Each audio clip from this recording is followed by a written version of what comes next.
আপোনাক সকলোলৈকে আন্তৰিক শুভেচ্ছা আৰু নমস্কাৰ জ্ঞাপন কৰিছোঁ। আপোনালোকে জানে যে সদৌ অসম কৰ্মচাৰী পৰিষদ তেজপুৰত 1980 চনত জন্ম হৈছিল।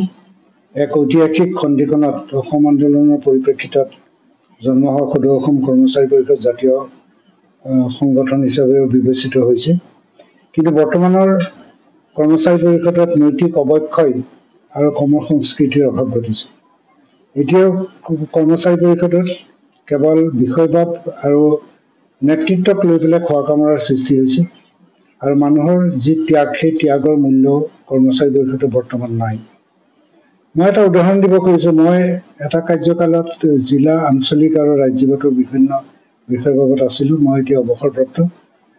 যোৱা 2021 চনত যিখন অধিৱেশন হৈছিল তেজপুৰত, সেই অধিৱেশনত মোক এখন সম্বৰ্ধনা পত্ৰ দিছিলে। এইখন 2021 চনত তেতিয়া আছিলে এইখন পঞ্চদশ দ্বিবাৰ্ষিক অধিৱেশন।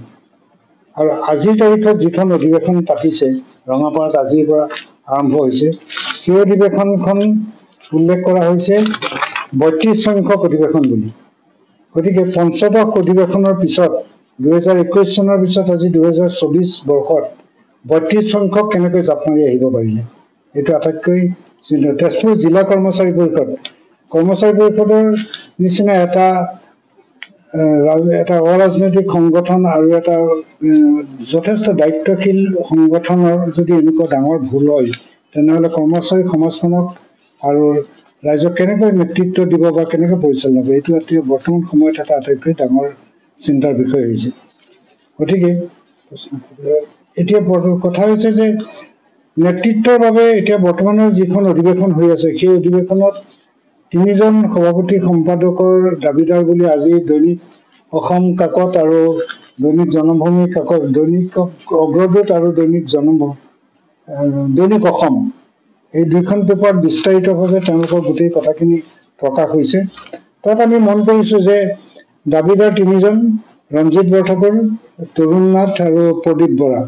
ৰঞ্জিত বৰঠাকুৰ শিক্ষক ঐক্য মঞ্চৰ ৰাজ্যিকৰ সভাপতি, মধ্য ইংৰাজী শিক্ষক সন্থাৰ ৰাজ্যিকৰ সভাপতি আৰু তেওঁ বৰ্তমান তেজপুৰ জিলা কৰ্মচাৰী পৰিষদৰ সভাপতি হৈ আছে। সেইজন ব্যক্তিয়ে আকৌ তেজপুৰ জিলা কৰ্মচাৰী পৰিষদৰ সভাপতি হ'বৰ বাবে চেষ্টা কৰি পুৰণি কমিটিখনকে বাহাল ৰখাৰ বাবে এটা লবি সৃষ্টি কৰিছে। ঠিক তেনেকৈ তৰুণ নাথ এটা সময়ত জিলাৰ সম্পাদক আৰু সভাপতি আছিলে। তেখেতে বাতৰি কাকতত আজি প্ৰকাশ হৈছে তেখেতে হাইস্কুল শিক্ষক সন্থাৰ জিলা সম্পাদক, হাইস্কুল শিক্ষক সন্থাৰ যুটীয়া সম্পাদক ৰাজ্যিকৰ, শিক্ষক ঐক্য মঞ্চৰ অন্যতম সম্পাদক, জিলা পৰীক্ষা বৰ্ডৰো সম্পাদক, সেৱাৰো তেওঁ সদস্য আৰু কৃতি শিক্ষক বাছনি সমিতিৰো তেওঁ সদস্য। ইমানবোৰ বিষয়বাদ এজন ব্যক্তিৰ থকাৰ পিছত তেওঁলোকে আকৌ নেতৃত্ব যে বিচাৰি আহে, যে এটা প্ৰশ্ন হৈছে যে তেজপুৰ জিলা কৰ্মচাৰী পৰিষদৰ সভাপতিৰ পদটোত কি আলাউদ্দিনৰ চাকি আছে যে এই পদটো খামোচ মাৰি তেওঁলোকে বিচাৰি আছে। গতিকে ইয়াত এতিয়া বৰ্তমান নিষ্ঠাবান আৰু সৎ কৰ্মচাৰীৰ অভাৱ হৈছে। সৎ কৰ্মচাৰী ইয়াত স্থান নাই।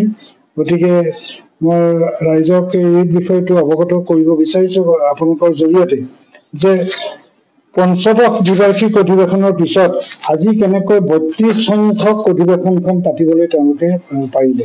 আচলতে 2021 চনত তেওঁলোকে পঞ্চদশ অধিৱেশন পাতিছিলে। তো এতিয়া 2024 বৰ্ষৰ আপুনি কেই সংখ্যক হ'ব লাগে আচলতে বাৰু? নহয়, 21 যদি 21ত হয়, 24ত 21, 22, 23, 24 হ'ব লাগিছিল। কিন্তু 32লৈ আজি জাপ মাৰি উঠি আহিলে। গতিকে এইটো এটা সাংঘাতিক ধৰণৰ তেওঁলোকে ভুল কৰিছে। আৰু তেজপুৰ জিলা কৰ্মচাৰী পৰিষদৰ নিচিনা এটা সংগঠনত গোটেইখিনি শিক্ষিত মানুহ ইয়াত থাকে। গতিকে ইমান ডাঙৰ ভুল হোৱাটো আটাইতকৈ অতি চিন্তনীয় বিষয় হৈছে। ৰঞ্জিত বৰঠাকুৰ, তৰুণ নাথ শিক্ষক, প্ৰদীপ বৰা এটা কাৰ্যালয়ত চাকৰি কৰে। শিক্ষকে যেতিয়া দায়িত্ব ল'ব, তেওঁলোকে শিক্ষাদান কেনেকৈ কৰিব?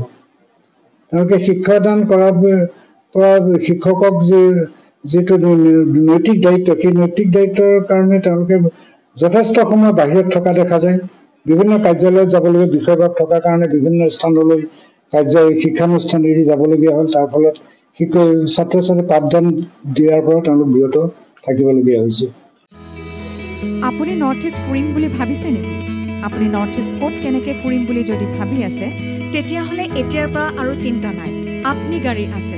আপনি গাড়ী এটা নিৰ্ভৰযোগ্য টেক্সি সেৱা প্ৰতিষ্ঠান য'ত দক্ষ টুৰ গাইডছ লৈ আপুনি ঘূৰিব পাৰিব আৰু লগতে আপুনি ডমেষ্টিক বা ইণ্টাৰনেশ্যনেল পেকেজেছ আৰু ফ্লাইট বাছ ৰেলৱে বা হোটেল বুকিঙৰো সুবিধা পাব সবিশেষ জানিবলৈ আৰু সেৱা গ্ৰহণ কৰিবলৈ www.apnigari.com এতিয়াই লগ ইন কৰক অথবা স্ক্ৰীনত দিয়া নম্বৰত যোগাযোগ কৰক